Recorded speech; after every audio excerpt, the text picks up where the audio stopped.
Your buddy, it's your pal, Mike Messier. Got the apparatus set up to talk about Brian Pillman, Flyin Brian. I would have liked to have done this video earlier, but I'm going to do it now. I didn't want to let the day go by, October 5th, without honoring one of my favorite wrestlers, definitely in my top 5. Someone said, who's your top 5? Flyin Brian, Barry Windham, Ric Flair, and the Road Warriors. Both Road Warriors.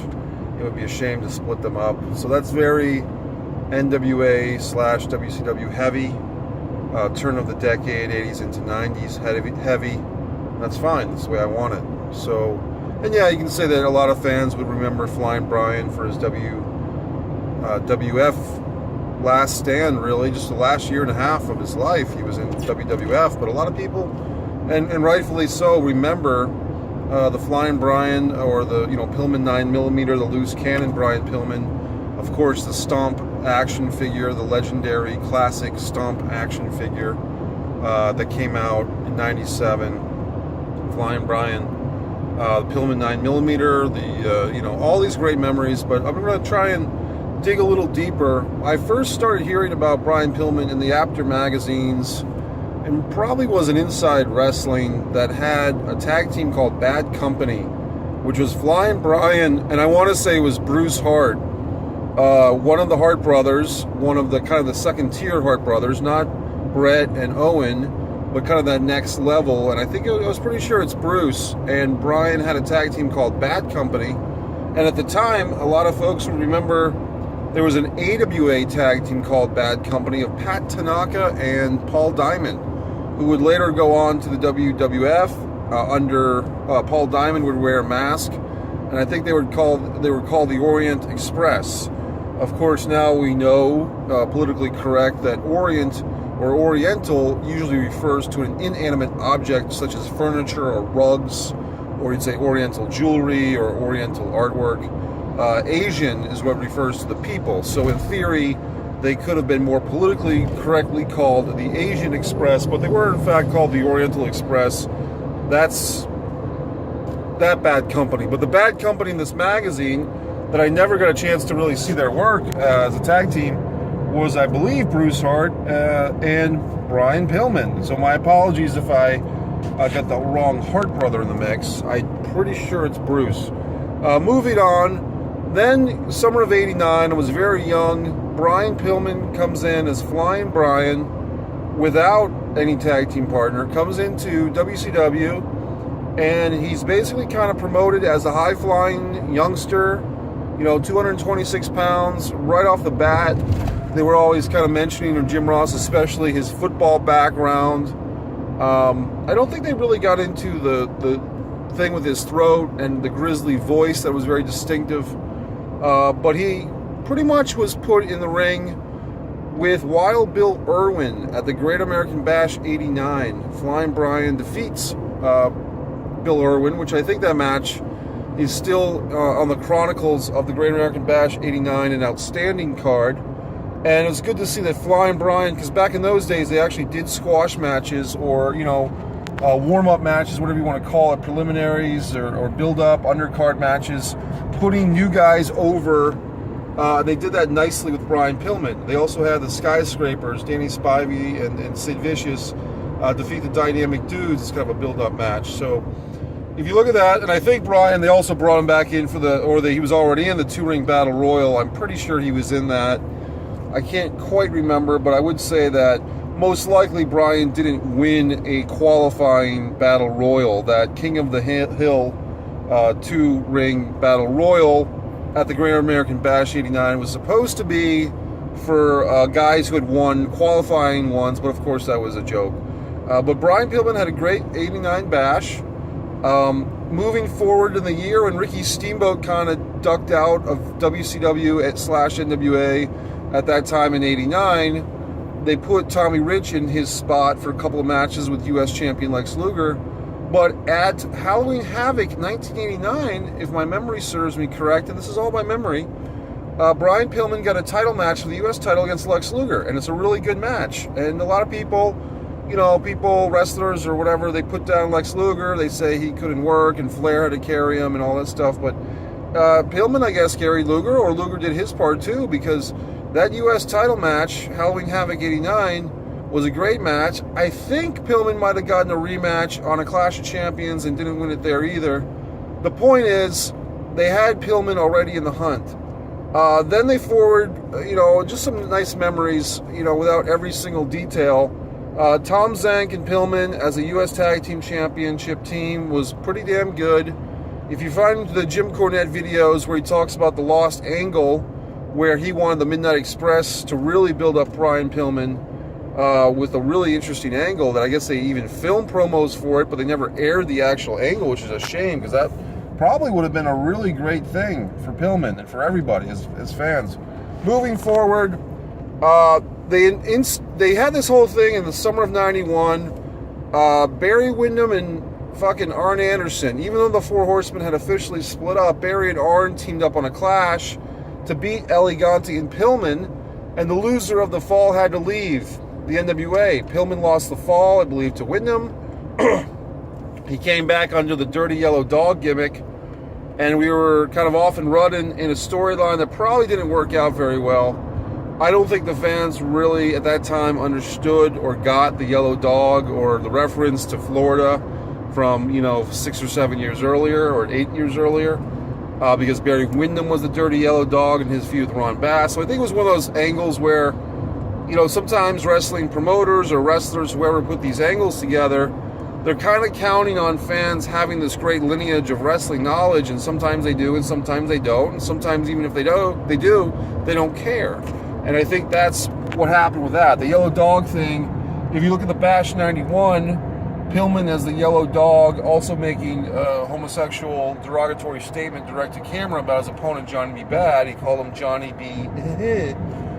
So he didn't really get over that Yellow Dog thing. Eventually they bring Brian Pillman back, and he gets kind of two things at once. First, he had a really hell of a match, and if anything you take away from this video of some of the more obscure Brian Pillman memories that I have in my brain, look into Superbrawl 1 undercard, 4th or 5th match in, Barry Windham tape fist match against Brian Pillman, and it was a hell of a fucking match. You don't see a lot of tape fist match, and what is it exactly? Well, it's exactly what it sounds like. These guys just tape up their fucking fists and wallop the shit out of each other, and I mean, they're talking about juice. I won't give away the ending, except to say that it's an underrated, in my book, a classic match that no one even talks about. And I tried to YouTube it earlier, I couldn't find it. Barry Windham, if I have this right, Barry Windham, Superbrawl, I want to say Superbrawl 1, May of 91. Of course, we all know, I believe, Tatsumi Fujinami against Ric Flair. Flair's last pay-per-view in NWA before going over to WWF that year. And also the legendary Luger Sting Steiner's match with Nikita Koloff's cameo. Anyway, Barry Windham versus Brian Pillman, tape fist match. Moving forward, he gets I believe Jushin Liger won the tournament for the first ever the first of that era junior heavyweight championship. I'm trying to think if it was Pillman or Liger who won the tournament. I guess it was actually Pillman who won the tournament. I want to say by beating maybe Mike Graham and Ricky Morton in the tournament. I think he beat Ricky Morton at, I want to say, Halloween Havoc 91 for the tournament championship victory. Then he lost to Jushin Liger, I believe it's Superbrawl 2, or maybe he lost before that and got it back at Superbrawl 2, and eventually, look into this match. Brian Pillman defending, those matches were great, by the way. Liger-Pillman was outstanding. Look into Pillman versus the Z-Man, Tom Zank, okay? Pillman defending the championship against Tom Zank, who was always listed at 242, 243, maybe 247, and then they actually did a thing, which was good for Z-Man, that he actually had to lose 20 pounds to qualify for the match. Like, they actually, I believe, whatever you want to call it, work or legit, or just lost some fucking weight. Zank did the job, lost the weight, meaning to qualify for the match. And he and Pillman had a good match. And you could tell that Zank was smaller physically. He had lost weight legitimately, so good for him. And if you find that match, it was somewhere in that 92 era. Moving forward, Pillman lost to a guy who I also have a lot of respect for, Raven, who was at the time wrestling as Scotty Flamingo, Beach Blast 92, I believe. A pay-per-view kind of more known for the Missy Hyatt Medusa bikini thing, the Sting McFoley thing. Brian fucking Pillman. They did a lot of weird things with Pillman where they weren't really I think he was just such a good utility guy. I hate to use that term, but it was like they didn't know quite what to do with him a lot of times. And so he'd always kind of be a mid-card maniac, but had that star power, and I think the fans really like having him around. I think he was one of those wrestlers that, I could be wrong, but probably the fans liked him more than the promoters did or something. Hollywood Blondes 93, obviously that got over. Then Pillman went back to being a good guy. Well, before that even, he slapped Johnny B. Bad on a clash. I remember this. There was some Clash of the Champions, I want to say late 91, where Pillman slapped Johnny B. Bad on the face and then went right to commercial. I think it was either Shivani or even Jesse Ventura doing the interview. And it was kind of like they were teasing a Brian Pillman heel turn, but he didn't really turn heel until a year and a half or so later. And so they always seem to be doing things with Brian Pillman where they knew that they had something there as a heel, but they weren't quite committing to it until the Hollywood Blondes. And even then, you could have made a case that they could have kept Pillman the heel and made Austin the face if they wanted to, but they did the opposite. They had Pillman go back to being a face. I do think there's a thing with wrestlers, and I think this is probably what happened with Brian Pillman in WCW around 93, 94, 95 before he left. If you flip a guy too many times, then he just loses his star power. You just become a guy that it's hard to emotionally invest. That's what happened to Big Show. That's what happened to Vader. Well, maybe not Vader, but more so Big Show. And to an extent, Jericho, as great as Jericho is, I think with certain guys, when you flip them back and fucking forth all the time, he's a good guy, he's a bad guy, he's a heel, he's a face. Eventually, it just loses that. There's no emotional tug. There's not a tug. And I think that, not to Brian's discredit, but to WCW, they just couldn't make up their mind and couldn't just stick with him one way or the other. I personally always liked Pillman. I liked him probably the most with the Hollywood Blondes, and I think the Four Horsemen era with, Pillman, the wrestler we do not name, a.k.a. Mr. Benoit, and who was it, Arn and Flair. I think that was kind of an underrated horseman because they were only together like that for 2 or 3 months. That was probably, and then you get the whole Booker Man thing with Kevin Sullivan. And if you look at it, when Pillman left WCW, we won't go into every nuance and goddamn detail of that because you've heard that story from everybody. Whether it's Bruce Pritchard and Conrad talking about Pillman's leaving. But anyway, WCW, ECW, WAF, I think I'll just kind of, I hate the term, but wheelhouse of Brian Pillman knowledge is more so really a passionate enjoyment of his WCW career. Anybody can tell you about what happened after that, how he went to ECW, he said the N-word, he pushed the envelope, him and Shane Douglas, goes to WWF, shows up, I believe, at WrestleMania 12 as just a little cameo, behind the scenes interview. I think that was kind of nice to see Pillman at the WrestleMania 12 podium interview thing, and they kind of worked him in there just a little bit. And came in with a bad ankle. I mean, that says a lot that the WWF, with the ratings war and everything else, and money had to be a consideration. They were willing to take a chance and spend the money to bring Brian Pillman in, even with a busted ankle, because they figured they could do something with him.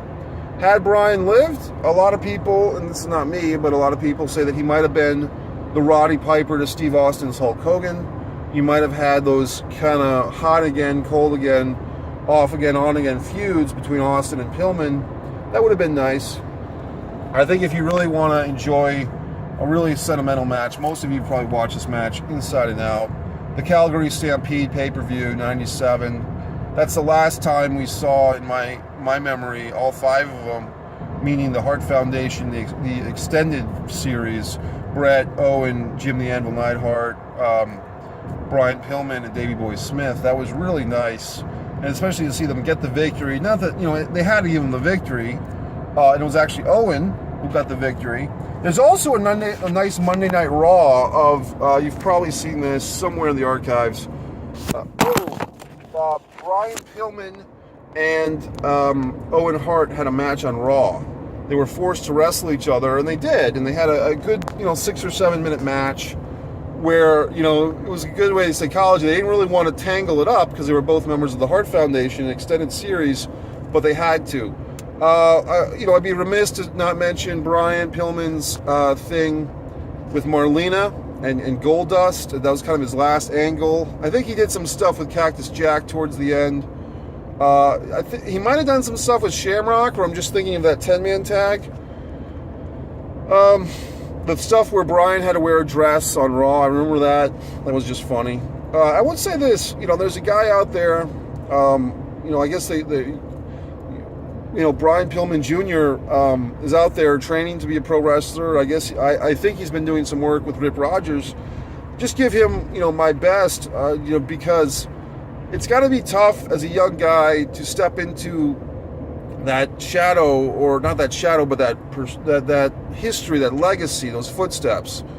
And, a lot of times as someone who's not born into celebrity or fame, I do have, anger issues or jealousy issues when it comes to the Liv Tylers, the Drew Barrymores. But when it comes to pro wrestling, and you say that, hey, it's got to be tough to grow up with such an interesting character as Brian Pillman as your father, but not really getting to have that relationship because he died so young, to be mentored by Brian. If people are out there who have the ability to work with, Brian's son, I'd say please, help the guy out, because it's a tough road for anybody. Obviously, you could be Charlotte Flair, you could be, anybody's kid in this wrestling world that I'm not even, getting a paycheck from it. Obviously, I'm just someone with an opinion.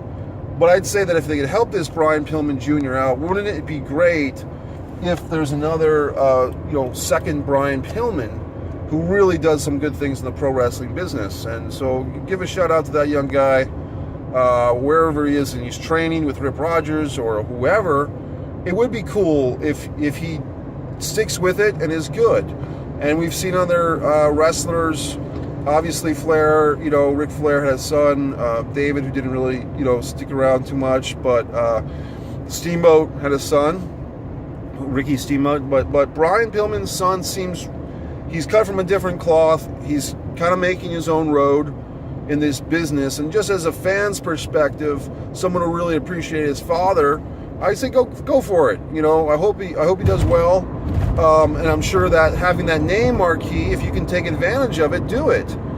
Ben Stiller said the same thing about the Hollywood film industry, that his parents were both, entertainers. Look at this big blue bug. Just a schmaltz in Rhode Island. Now you're in Providence, folks, whether you like it or not, which is pretty much my life. Don't worry, I've got the apparatus for this camera. Anyway, you've been sharing Brian Pillman memories with Mike Messier. Obviously, I have a tattoo of a Brian Pillman stomp action figure on my right leg. We all know about that. But it's really just a respect. I would feel bad if I went through the whole day without mentioning Brian Pillman. At some point I would talk about other wrestlers. Ox Baker was a great friend of mine, a really great guy. And there's other great wrestlers. And the sad thing, as we all know, is some of these wrestlers die too young, or in situations, and it's hard to catch up to them, or just sort of process their own thoughts. But I could not let the day go by October 5th without a special tip of the hat to fucking Flyin Brian Pillman. And if you also think about it, I always thought it was curious to me that Brian died the day of the first ever Hell in the Cell match, because what a match that was. And they never said anything about it.